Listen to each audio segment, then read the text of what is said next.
This video is brought to you by Sailrite. Visit Sailrite.com for all your project supplies, tools, and instructions. In this video, we're going to show you how to make your own throw pillow with a vinyl or faux leather accent. We're going to use a high-quality faux leather called Ultraleather and a Sombrella upholstery fabric from Sailrite. Let's get started. For a tight-fitting pillow cover, which we think looks best, we will cut the two plates exactly the same size as the pillow insert. Our pillow insert is 18 by 18 inches, so we will need two plates, one for the top and the other for the bottom that same size. Since one plate has an accent strip sewn into it, we will cut it about 2 inches larger, so 20 by 20. Then, after the accent strip is sewn in, we can cut it down to the desired size, which for us is 18 by 18 inches. We'll use the Sailrite tempered cutting glass and the edge hot knife to cut out our plates. This seals the edge of the fabric and helps prevent the fabric from fraying. For our accent, we're going to use a faux leather called Ultraleather. We'll mark and cut our faux leather oversized as well.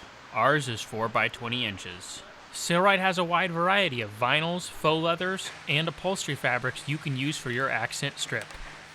Now we'll use our rotary cutter and cut this panel out. We'll position our accent fabric on top of our upholstery panel and determine what position we like best. Once we find a position we think will look good, we'll mark in the middle, at the bottom, and at the top. Measure your marks to be sure that they are equal distance from the edge of the fabric. We'll use our clear acrylic ruler and rotary cutter and cut our panel in two down the line we just created. Our top plate is split for the accent strip. Next, we will sew it to the top plate. Now that we determine the location of our accent piece, we're ready to sew it in place. We'll sew it to the larger of the two upholstery panels first, with the outside surfaces facing each other.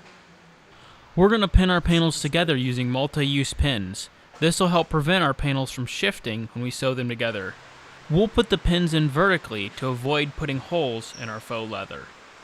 Now we'll take it to the sewing machine and sew down the length of our two panels, removing our pins as we sew and being sure to back tack at the beginning and the end.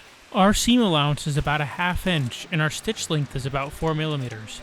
We are using V69 thread with a size 16 needle. Now we'll pin the smaller panel on with the outside surfaces facing one another once again. We'll follow the same process with this panel, sewing down the edge, making sure to back tack at the beginning and the end, and removing the pins as we go.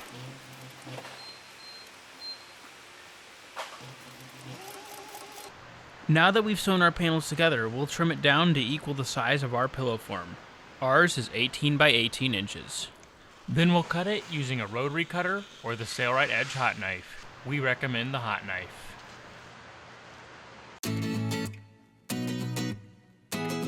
To reduce our corners, we'll lay our panels directly on top of one another with the outside surfaces facing each other.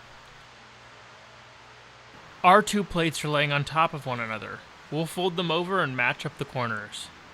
We like to cut a small wedge out of each corner, which helps to reduce the excess fabric at the corners. Here we're using the clear acrylic ruler to place a mark a ½ inch from the corner. Then, taking the overall width of the pillow, we'll divide that by 4. For our pillow, we came up with 4½ inches. Using the clear acrylic ruler, we'll measure over 4½ inches from the edge of the fabric diagonally, so it intersects with our ½ inch mark and the opposite edge of the fabric. We'll do this to the opposite edge at the same corner as well. Then we'll use our rotary cutter and cut along both of those lines we just created. We'll do the same thing to the other corner, but we won't show it because the process is the same.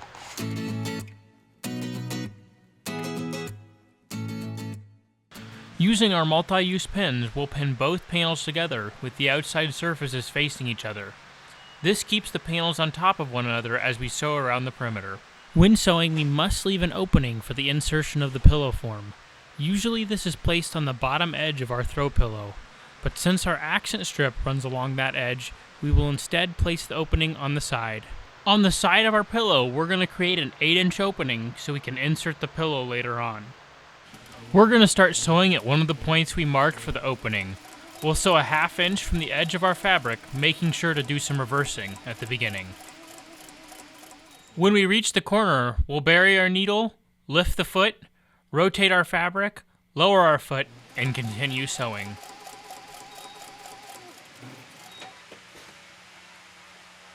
We've sewn all the way around the perimeter of our pillow, and here is the mark we need to stop at to leave enough space to insert our pillow form, being sure to do some reversing here at the end. Now we'll turn our pillow right side out and begin putting our pillow form in through the 8-inch opening we left earlier. Insert your finger into each corner to push out the fabric well.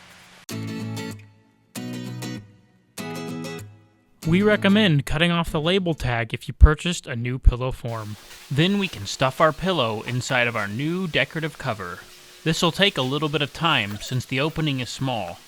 Hopefully you did some good reversing to lock the stitch in place for this opening. That will keep the stitches from pulling out as you insert the pillow form. Once the pillow is inserted in the cover, push your hand to each corner and be sure that the pillow is laying neatly. Up next, we will be sewing the opening closed. It can be done with a sewing machine, or you can hand sew it shut using the invisible stitch technique. At the opening, fold under the fabric's edges, creating even hems, typically 1/2 inch hems that are aligned with the stitches that were made with the sewing machine. Then we will pin the opening edge with hems in place. We're going to use a straight hand needle and some white thread and sew the pillow up. We'll double up the thread and then tie a double knot at the end. We'll cut off our excess thread. To begin the invisible stitch, start very close to the end of the reverse stitching that you made with the sewing machine. Insert the needle inside the lip very close to the folded edge of one of the hem sides and pull the needle until the knot is resting against the fabric. Push the needle ahead about 1/4 inch and exit the point of the needle right through the fold of the hem. Pull the needle until all the thread is pulled through. Now you must insert the needle directly across from the previous stitch and place the point of the needle into the fold of the hem on the opposite side. Repeat this process moving ahead about 1/4 inch every time. The key to a good result is to go side to side so that the stitches are directly across from one another. These stitches will close up our pillow, giving us a beautiful result.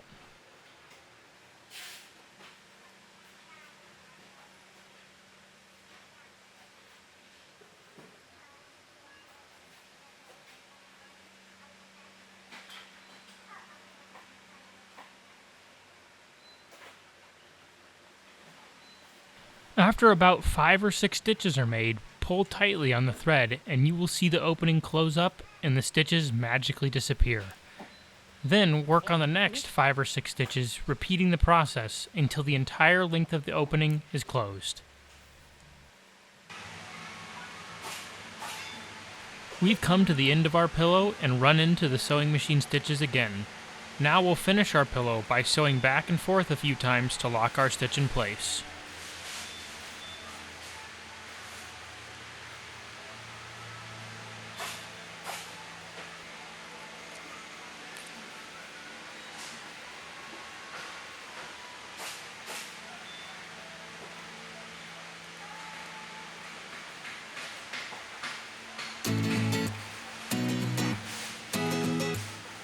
After doing this several times, we'll snip off our thread and tuck it into our pillow. And we've finished our invisible stitch. Our pillow is now complete and ready for use. Coming up next is a list of the tools and materials we used to complete this project. If you have questions, feel free to give us a call or email. We're glad to help. Here's a closer look at our finished pillow. It's your loyal patronage to Sailrite that makes these free videos possible. Thanks for watching.